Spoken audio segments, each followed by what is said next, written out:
Hello and welcome to Scientista podcast live from COP30 in Belém, Brazil. I'm here with Gia Bastida, who is the executive director and co-founder of the Re-Earth Initiative. She's a youth climate activist and speaks up for indigenous peoples and has been here many times before. So how do you see this COP happening? How has it felt for youth voices? What's the vibe of this COP so far? Well, thank you so much for having me. I'm really excited to be here. Well, this is my sixth COP. I started COPs when I was 17 in Madrid, and I didn't know what was going on then. It was kind of, we were just the youth movement wanting to change things, wanting to raise our voice through actions. But as the COPs went by, I understood that it is very important that we know what's happening in negotiations because they are negotiating our lives, our futures. So I feel so much more prepared as the years went along. And this year we're focusing heavily on just transition and what it means to have not just the energy transition, but a food transition and an economic transition. So that's really one of the main focuses that the different constituencies have at this COP. And it's just baffling, to be honest, that a lot of the countries, especially in the global north, keep blocking meaningful rights and justice for constituencies for a long time. Is that something that the Brazil presidency can help move forward? Obviously, they have some interest here in seeing some of that blockage get unblocked, having some of that seeing change really happen. I know that's been a theme for President Lula. So a lot of countries are trying to block a cover decision. And I haven't seen that before. And I think the Brazilian government can be central in making sure that the cover decision actually happens so that we can have this at least centralized document where we know what's going to happen, what's going on. And I think that the Brazilian government, hosting the COP is not easy, first of all. Hosting it in Belém is not easy. It's a huge logistical challenge. Yesterday it rained, and it rained inside some of the tents. Yeah. So, it's hard to put on a big meeting like this. Yeah. But really, the important stuff is the work that gets done behind the scenes where the delegates are doing all this deep negotiation on a long text of decisions that help shape the future of climate action. Yes, what we're really pushing for as the constituencies is the Belém action mechanism, which for the global just transition. And just transition from an extractive greenhouse gas emitting, polluting economy and society to one that is.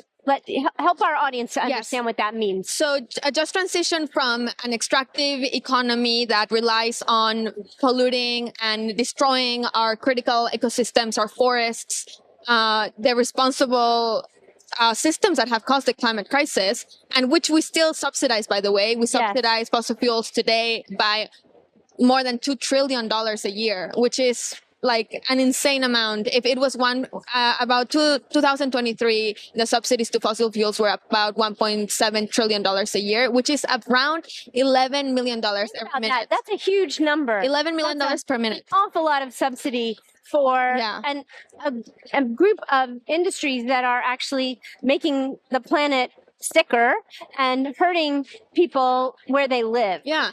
And so the just transition is from this system to one that is renewable, one where we can live closer to our food systems, our land, one where indigenous peoples have rights, workers have rights. There's care work recognized as a central part of the future that we want to get to, right? Because the just transition is really like, how do we get from A to B? And if we don't have B imagined, then we cannot get there. But if we don't have the steps drawn out, then it's really just going to be wishful thinking. And that's why that decision document matters, because it lays out some of these steps and it actually gives a vision for what that just transition will look like and helps people then to work towards it. Yeah. One of the biggest issues we have is that so many times in trying to get to renewables, trying to get our energy grid switched over, we're actually replicating the same extractive systems and harmful systems. Through critical minerals mining, lithium, where solar and wind farms are placed. we just cannot do that. If we really want transformation, we cannot solve the crisis with the same thinking that caused it, which is why we're pushing for the inclusion of indigenous knowledge, indigenous rights, the gender action Gender plan, voices, gender yes. voices. Well, let's talk about nature, because that was something that I spent a lot of time on when I was in the U.S. government. This is a nature COP, I think. So far, they've talked an awful lot more about nature, nature-based solutions, adaptation. Tell us whether you're seeing that too. Is this going to be known as the nature COP, the adaptation COP, the implementation COP, where we kind of turn a corner from just talking about mitigation to adaptation? It is extremely important that we talk about adaptation. If you think about mitigation, we have the 1.5-degree target, Right. but we don't have a target for adaptation, and we don't even have language for it. What does adaptation mean? Does it mean all major cities that could be flooded or too hot to live in need to be moved by 2075? Like, Right. have you ever heard anything like that before? A lot of places don't want to move, even when they know they're faced with climate challenges. Yeah. So it is really hard. I think in different places want to adapt different ways, but nature is a huge part. I mean, you were talking about how when we make this transition, if we do it in harmony with nature, if we don't override nature and natural systems, we'll get the double benefit of climate and nature as well. Yes. Nature is such an integral part of basically like getting to all of our goals. I mean, I love to think of mangroves and how mangroves can not only I love mangroves. Yeah. as a carbon sink, they can also act as resilience and protection for coastal communities. From storms. They from also hurricanes. are a huge place where food is grown. Yes. Fish are abundant in healthy mangrove ecosystems. Yeah, so it's just one example of how one ecosystem can really tackle mitigation, adaptation, protection, prevent loss and damage. And that is the type of ecological knowledge that we need to bring into these spaces. And the solutions, we don't I personally don't like this nature-based solutions framework because it has been in a way co-opted by a lot of the private industries where, for example, a biodiversity credit basically signals that we can take one species and change it for another. And I'm not saying it couldn't work. I'm just saying the way that it's been done isn't really recognizing the richness of our ecosystems and biodiversity, where if you have a whole carbon market that's relying on a plantation-based forest, then that's not a forest and that's not going to help our ecosystems thrive.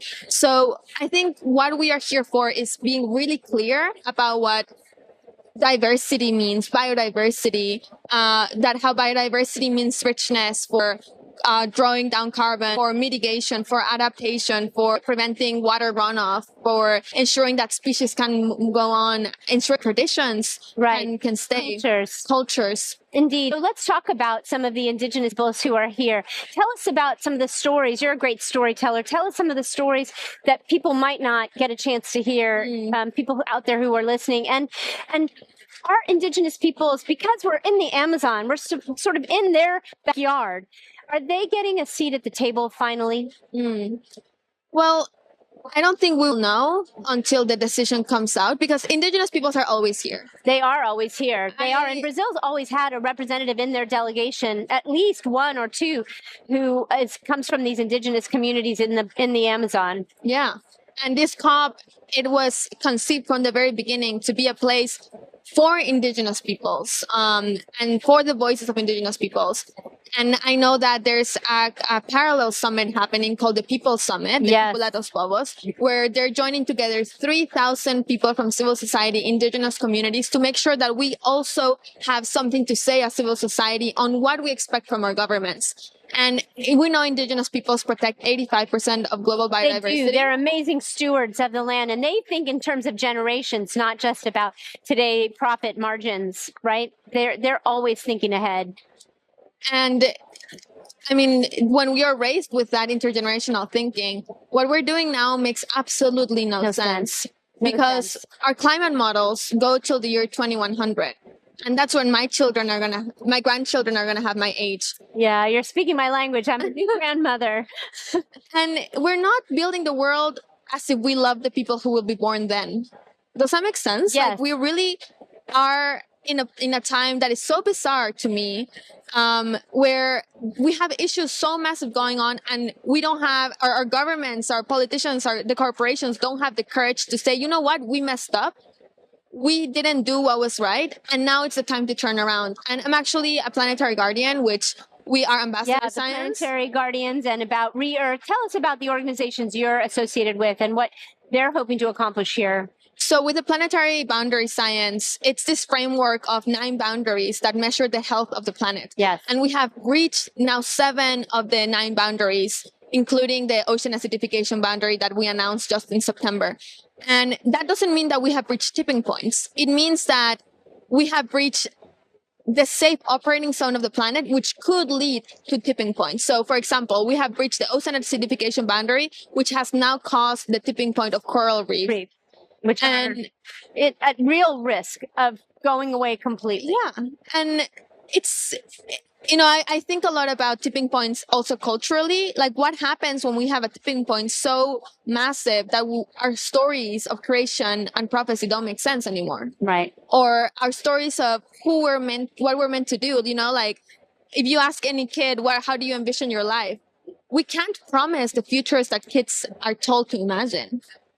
And that is so detrimental to our generation in terms of how we can trust a system that is failing us over and over again. So what gives you optimism then? Yeah. Because I know you can't give up, right? There's no going back. There's no sort of throwing up your hands and saying, oh, well, right? So what keeps you going? What gives you that optimism and hope?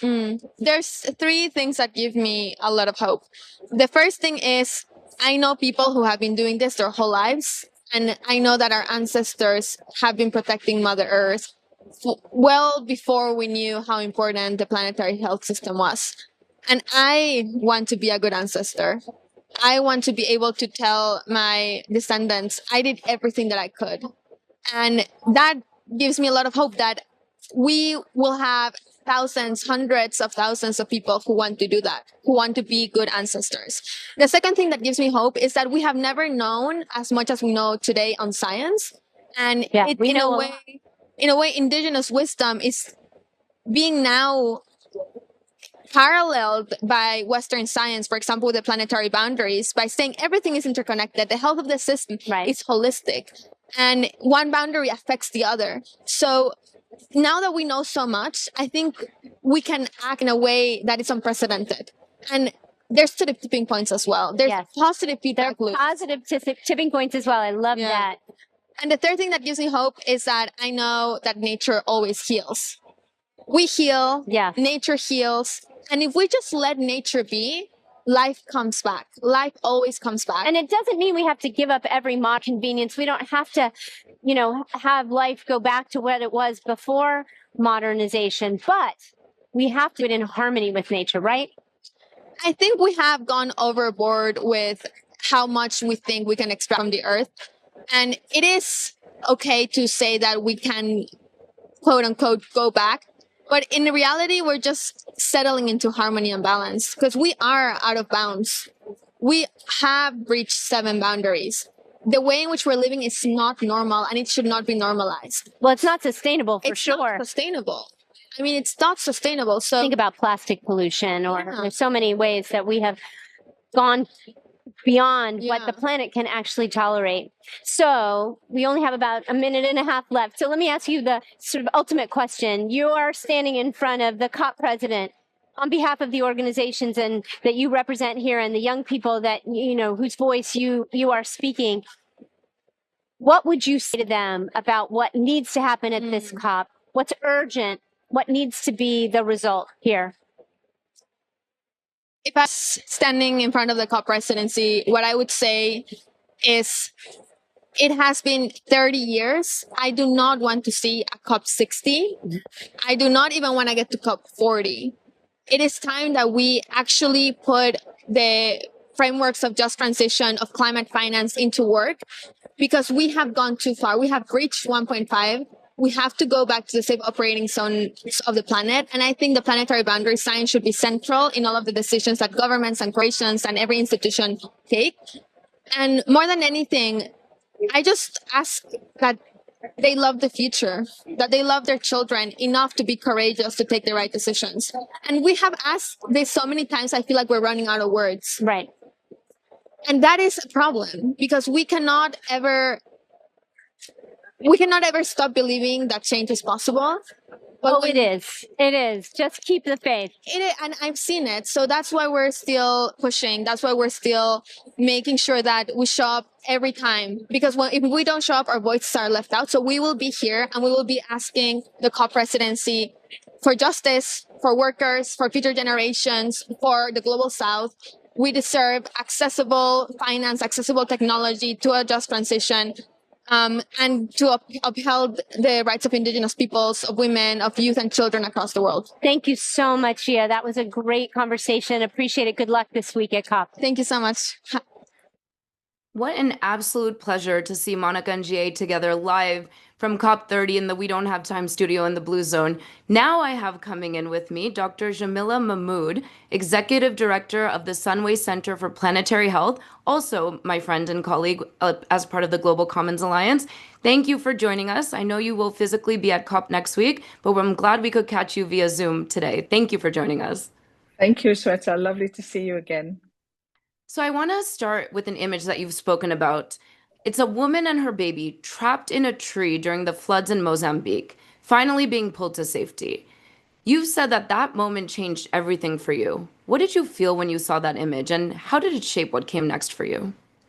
So by training, I'm an obstetrician and gynecologist. So when I saw this image in the year 2000, I believe, of a woman clinging on to her newborn baby on a tree, and raging floodwaters below her, I asked myself, how is it that women are subjected to such indignity, and how courageous a mother can be in these times of distress?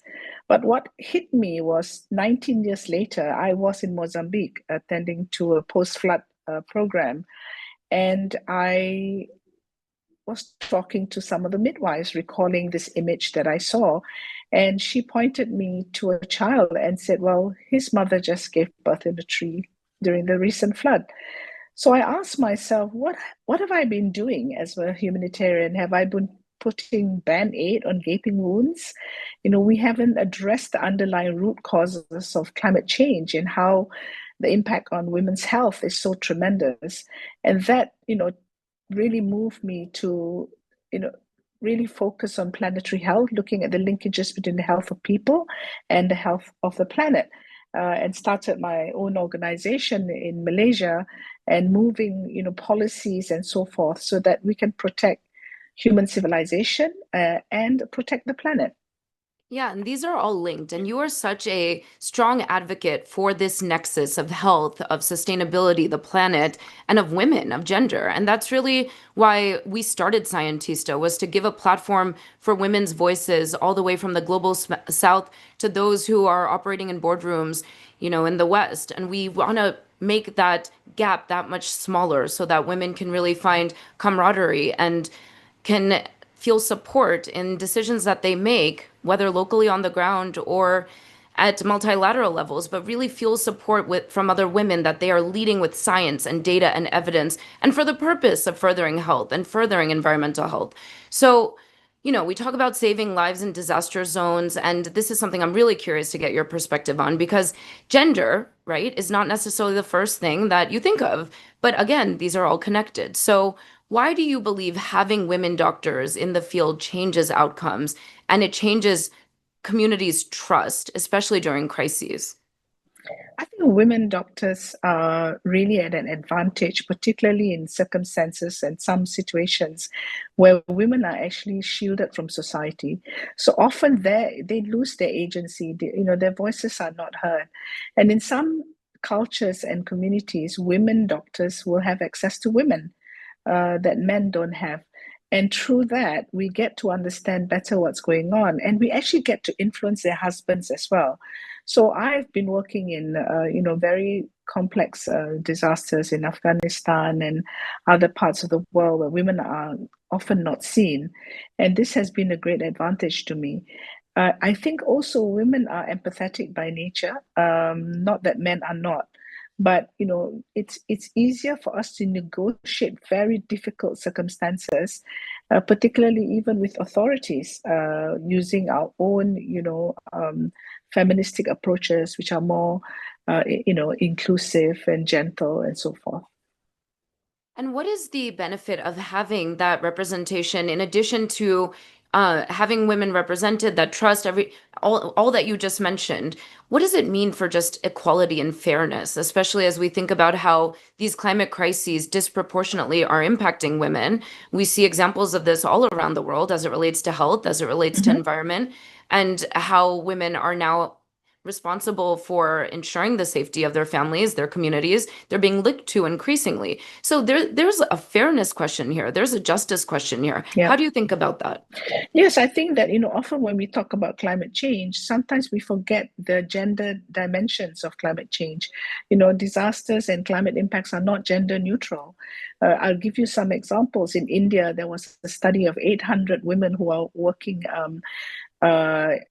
outdoors, and they were 50% were exposed to occupational heat stress, which means higher than the threshold for safe manual work.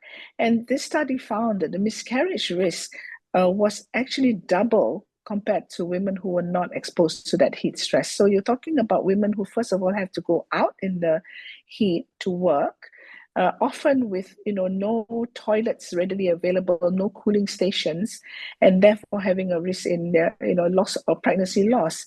And also, this was not only limited to the global south. It was also in Southern California, where they found that long-term heat exposure among women also increased birth complications, including stillbirths and preterm birth. So, and then across 33 countries in South and Central America, Asia, and Africa, they estimate that flood events may be responsible for about 107,000 pregnancy losses each year. So I think these are real, data. But behind this is a poor woman, struggling to put food on the table for her family, a precious pregnancy that's lost, the impact to her family, her community. And I think that we don't think enough about these gender dimensions of the impact of climate change. This is a really striking statistic that you've raised from this Indian study, and thank you for explaining that, because I think it helps audiences visualize what we're talking about here. So I know you have many more examples of this. You've done incredible work in Malaysia, and Malaysia's also hit some really impressive milestones that you're hoping to see replicate and scale globally. Yeah. Can you talk to us about some of the work and advances that have happened in Malaysia as it relates to public health, and what you are hoping will serve as a example, as a something that we really could see work positively in other countries and other communities? Well, the speaker before me, Gia, was talking about how it's so important to live within planetary boundaries. Now, our center, which is 4 years old, advocated very strongly, and working with the Ministry of Science and the Academy of Science, have pushed to develop a national planetary health action plan, which is the first in the world. It has been released. It will be formally launched on the 20th of this month.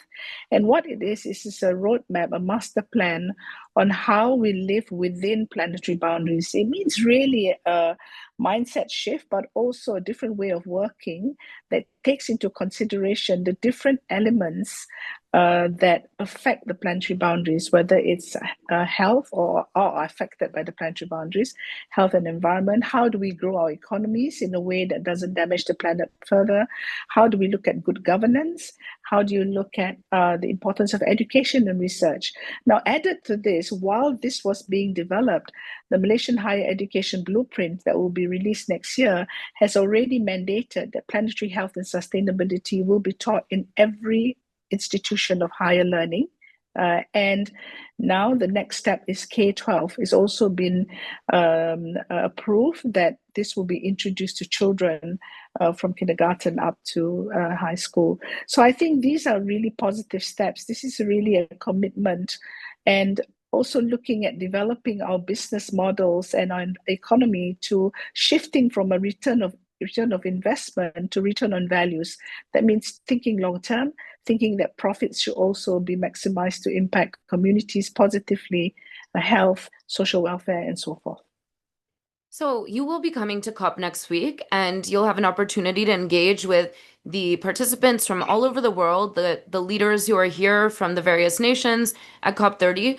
What is the message that you would like to leave them with? Obviously, all the advances that have been made in Malaysia as an example of what could be done elsewhere. What are you hoping that they take away from this shared information? What do you hope to see as an outcome of this COP30? The first thing I want to see is, holding on to President Lula's COP of truth, that we face the realities that we are, challenged with, but also to recognize that we are winning. Solar energy, is now the renewable energy is far surpassing fossil fuels. We just have to accelerate. We have to have hope. We have to think positively. And what we need to do is it has to happen at every level, not just at the top governments and decisions at the COP levels. And this requires everyone to have hands on deck.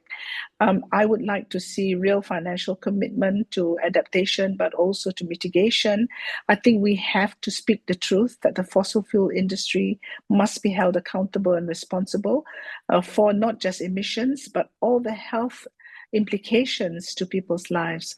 So let this be a COP of truth, but most importantly, let it be a COP of action.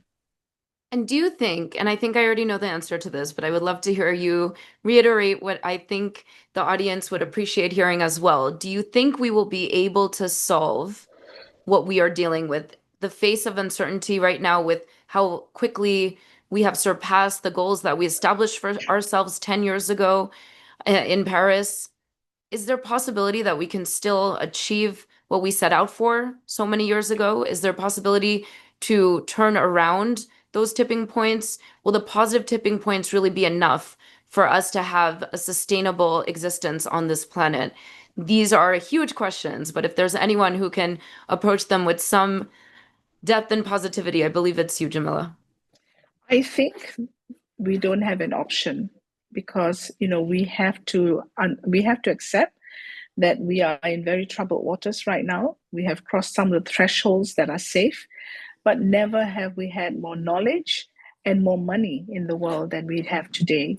So now it requires commitment. It requires us to hold steadfast and believe that we can do this. And I think that this is not a utopian dream, but it is something that we do because it's the right thing to do. And we do have a responsibility to future generations. And it's something very inherent in women, intrinsic in us to want to ensure that we protect our families and we protect our future families that may or may not even exist yet, but that we have that long-term view and we want to create a planet that is sustainable and can provide mutually for future generations. So thank you so much, Dr. Jamila Mahmood, and for all the work that you do and for the work that you will continue to do and for being a true Scientista, a woman leader who inspires the next generations of Scientistas to come. Appreciate you taking the time. Thank you, Shweta. Such a pleasure.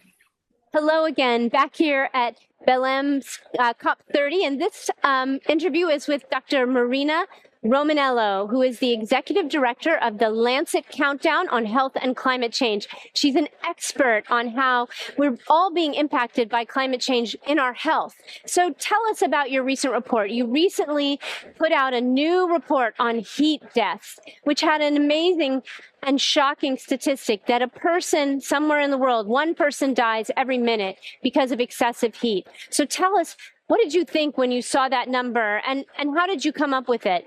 Yeah. Well, thank you so much for having me, particularly here at COP. That is such a momentous occasion for us. It is. The report that we just published is the latest report of the Lancet Countdown on Health and Climate Change, where we basically do an assessment of the state of the links between climate change and health. And as you rightly mentioned, one of the most striking findings in this year's report is that we, for the first time, have been able to quantify the deaths associated with heat exposure happening worldwide. And that has come with an enormous amount of work in terms of collecting data that oftentimes countries don't make readily available. So we had to go country by country to try to assess. Don't have a sophisticated way of even counting a heat death. They don't know it's a heat death because it doesn't present that way, right? That's it. And oftentimes a heat death is not labeled as a heat death. It's it's a death, heart attack. Exactly, of someone that goes into the emergency department because they've had an exacerbation of some underlying health condition, like a heart condition, a respiratory condition, someone who has been pushed over the edge for heat, but perhaps it's not obvious to the naked eye that death would not have happened if it were not for the high temperatures. Reported that way. It doesn't get reported that way. So it's very underreported. And how did you take that into account in this study? So this study is based on an epidemiological model. So what we do is we look at deaths that happen at different days with different temperatures, and we look at that in each country. Each country has a different sensitivity to heat. Some countries are a bit more resilient, more prepared for heat days. Some countries are less prepared. So what we do is for each country, we assess that relationship between heat and mortality. And that allows us to generate epidemiological models that allows us to attribute. So are you using AI to do that? We don't use AI for this one in particular, but there's a lot of work happening in AI, and particularly when it comes to understanding that we don't yet do, but we're working on that, how many of those deaths are strictly related to human-made climate change. Oh, wow. So really attribution science, which is always the key way to get people to really connect the dots. That's it. But what we do know, for example, is that mortality for heat per 100,000 inhabitants has increased by 23%. We did per 100,000 inhabitants, which means that we're not capturing a change in population size. We're capturing a change in the rate of death. In the number of people who passed away to heat exposure. And those, importantly, they're mostly evitable deaths so far. We know that today we could adapt very efficiently to extreme heat.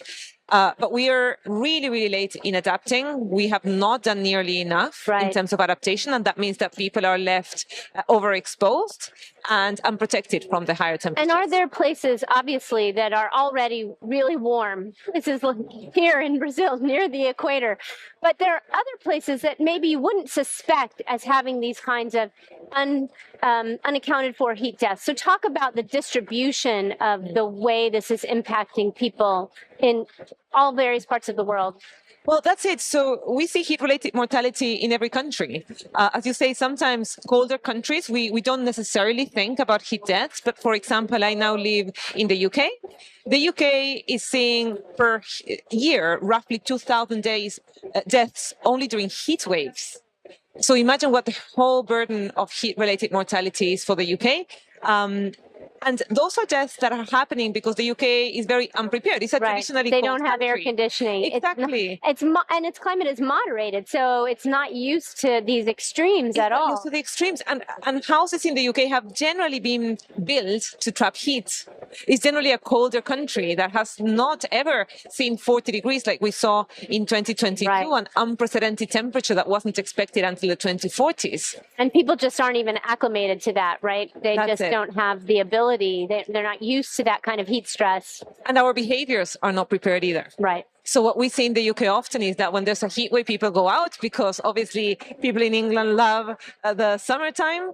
But that type of heat exposure is very dangerous, particularly for elderly populations, which we have a lot in these types of countries, or populations, as we said, with underlying chronic health conditions that also are very prevalent in the UK. So even a country that you normally don't think directly associated with heat exposure is actually highly vulnerable and is increasingly suffering. So this is a way in which climate change is an existential crisis if you're one of those people, but it's also an economic hit, isn't it? So talk about the economics of this extreme heat and what you found in the report. Yeah, absolutely. So there's many dimensions, obviously, to every health impact. We know that people, when they get sick, they cannot go to work. Right. We also know that people that have an adverse health outcome will go to the health system, and that generates an increased expenditure on our health system. So it's also costing our healthcare services. Right. And one thing that we quantify in the report is perhaps a different aspect of this. That is the extent to which heat exposure is reducing people's labor capacity.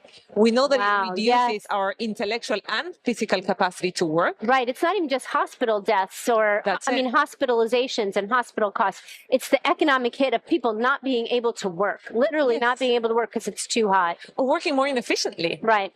And what we do is we quantify, again, we use epidemiological models to estimate how many hours of labor would have been lost because of heat exposure in different countries.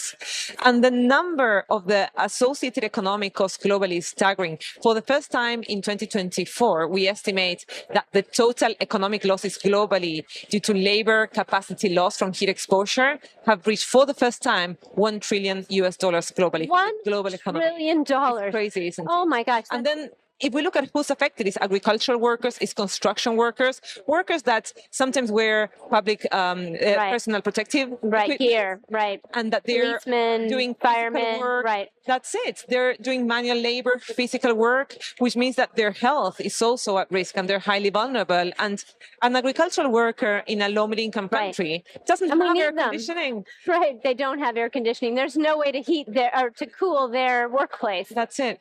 So you end up losing labor hours, and that it's important to us not only because of the economy, but it's people's livelihoods, Right. it's people's income. And we all Right. know that healthy economies, Right. that good incomes, stable jobs are essential for good health. Right. And that is what we're saying. Well, so I will tell you, when I first started working on this issue of climate and health, the COP in Glasgow had the first ever health pavilion, a sort of a co-COP on health impacts of climate. And it was so exciting to see that happen. That was kind of a new thing. Tell us how it's showing up in this COP. How is health, because it's clearly a big issue back in the United States and probably in many, many countries around the world that are feeling these health impacts.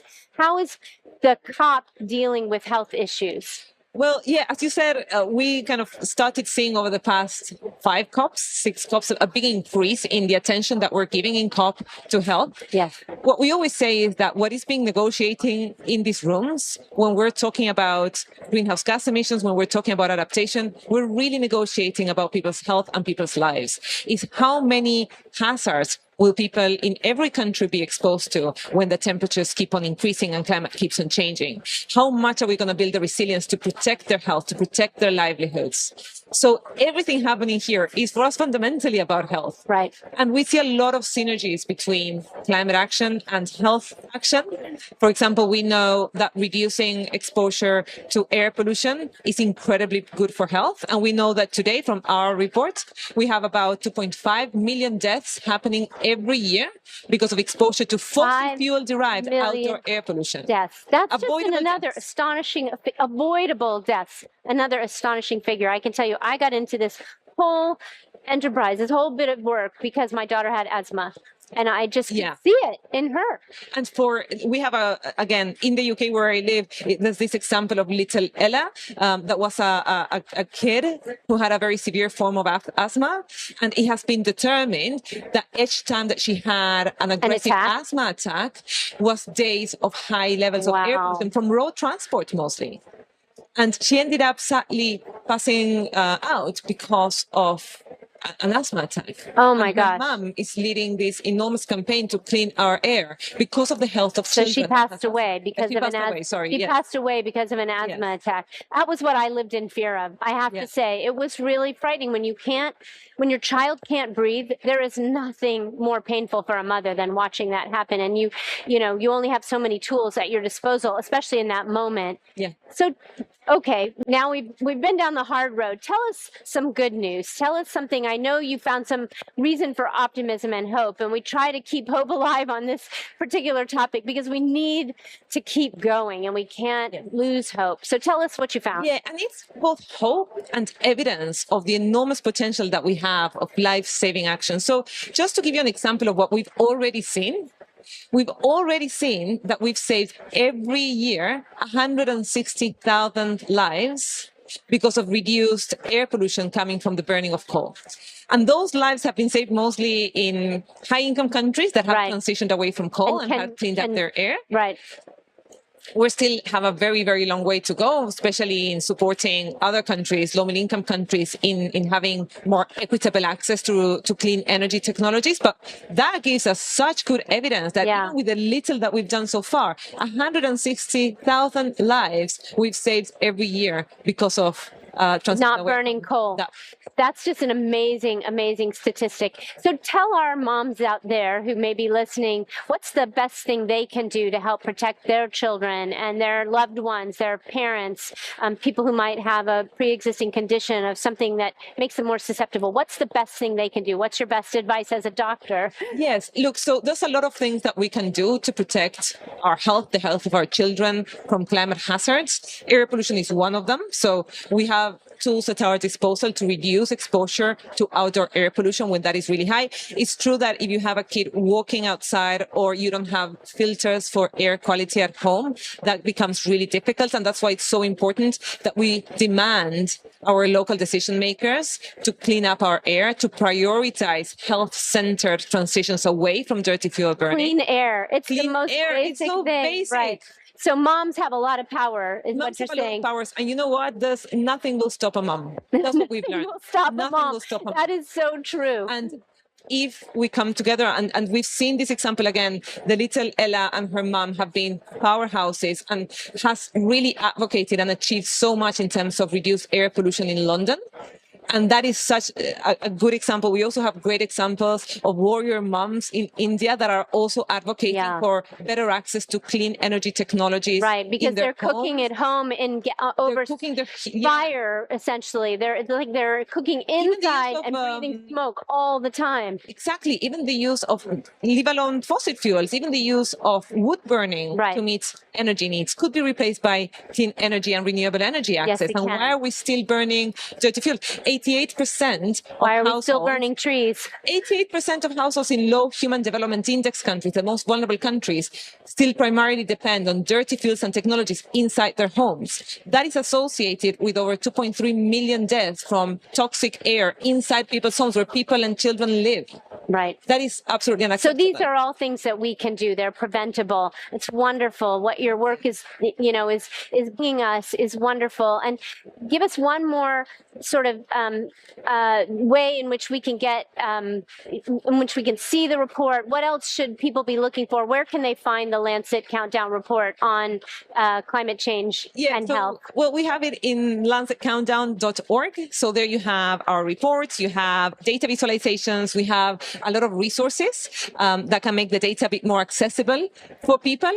The report is free of access in the Lancet. You just have to register. It's a scientific report, so it's quite technical, but we have a lot more resources. And obviously, following us on social media in Lancet Countdown, we always share their things in a bit of more of a digestible. At Lancet Countdown, LANCET. It's the most prestigious medical journal out there. And thank you, Marina, so much for being here with us today. And keep up the great work here at COP. And thank you to We Don't Have Time for sharing their studio with us, for making this Scientista live podcast possible. We couldn't do it without you all. Thanks so much. Thank you very much.